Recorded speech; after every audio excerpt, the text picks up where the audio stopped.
somebody's getting in the Christmas spirit, huh? This looks like Santa's workshop down here. Oh yeah, it's time for the decorations. Are you an elf or Santa? No, you're probably Santa.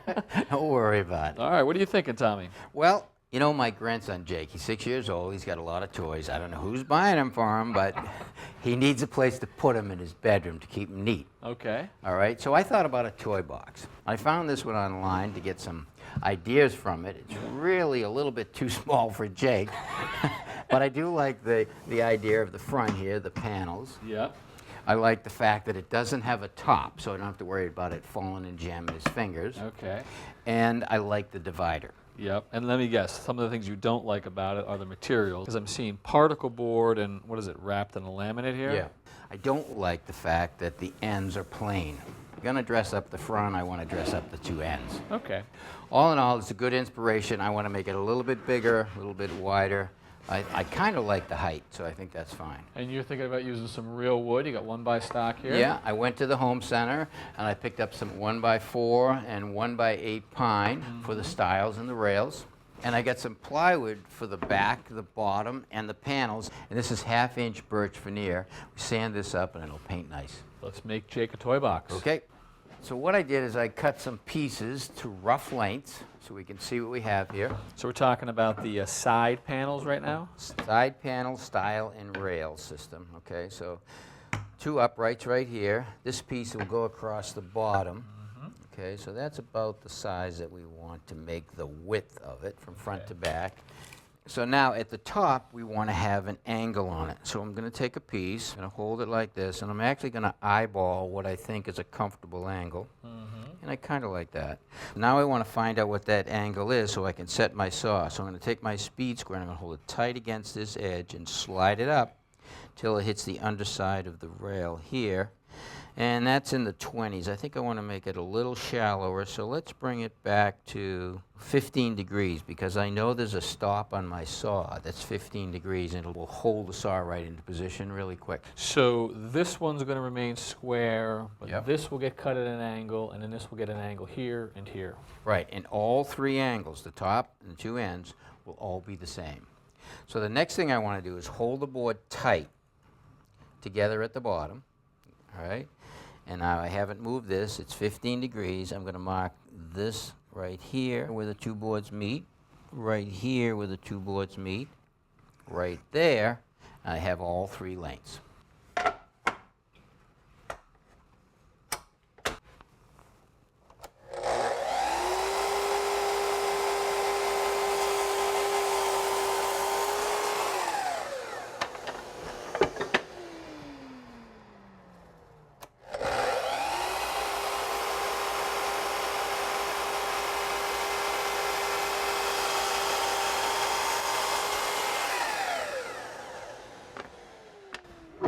Okay, I've got our stiles and rails all put together. This is one section, one side, and we have the other side.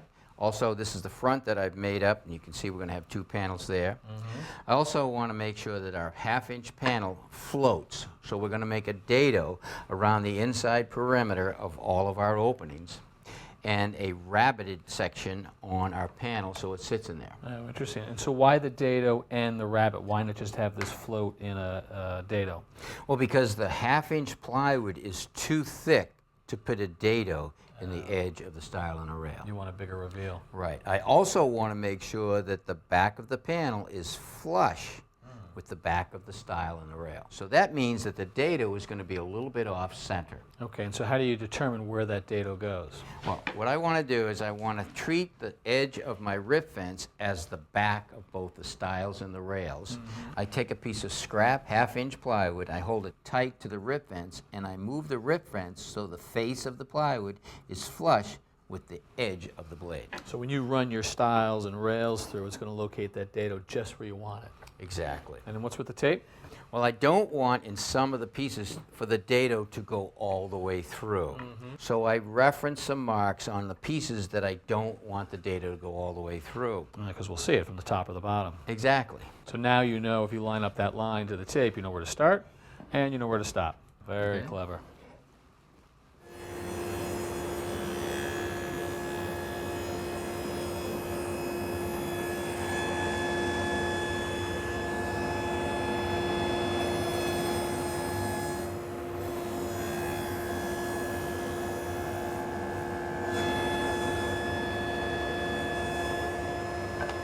taken out the dado blade and replaced it with the conventional saw blade, and now we can cut all our plywood panels. I made a jig to hold the panel at the right angle, so they'll all be the same. We'll cut the rabbet on the panels using a rabbeting router bit. The ball bearing on the bottom of the bit keeps the width consistent. We're going to assemble all of our stiles and rails using pocket screws. I have a special jig that holds the board in position, and we have a special drill to go in the holes in the jig. Once we have them all drilled, now we can glue it and screw it together.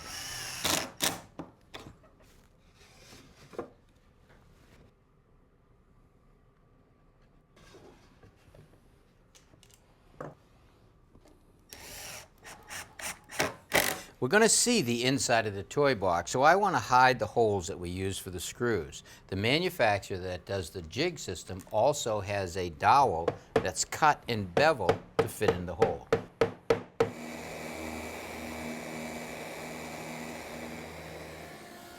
To hide the edge of the plywood back, I'll cut a rabbet on the two sides.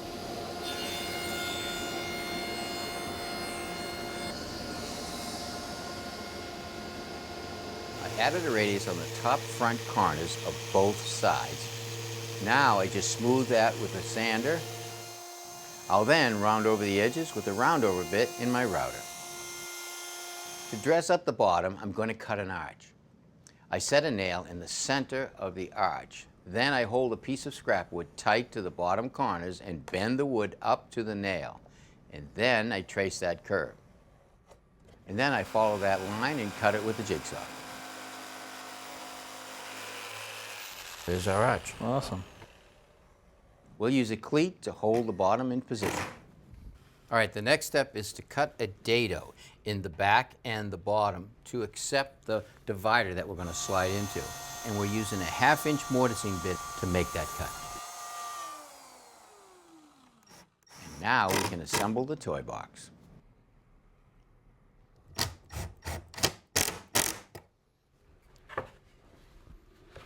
I'll just put a couple tacks in it for now.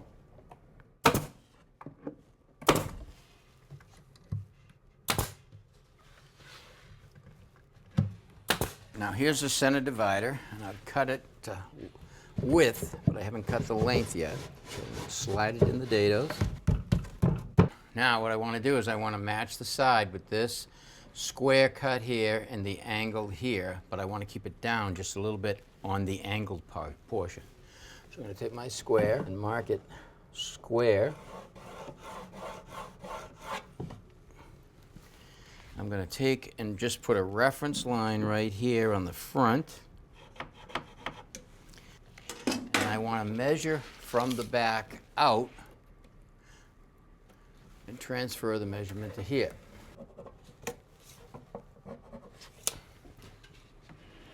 So now this is the top edge from the front. I'm going to come down, about 1 inch. And this line right here I'm going to bring down and measure down 1 inch from there. That way the center partition will be parallel to the sides. Parallel but 1 inch lower. Correct. Mark it, and then we can cut it.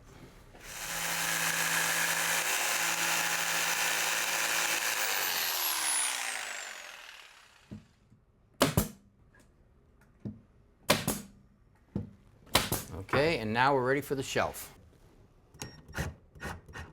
All right, it's all screwed off. Now we have a little more sanding to do. We have to fill all the holes, sand it again, prime it, and paint it. Looks really good, Tommy. And I don't care what anybody says. Jake's grandpa, he's a softie. I don't know about that. Well, maybe a little.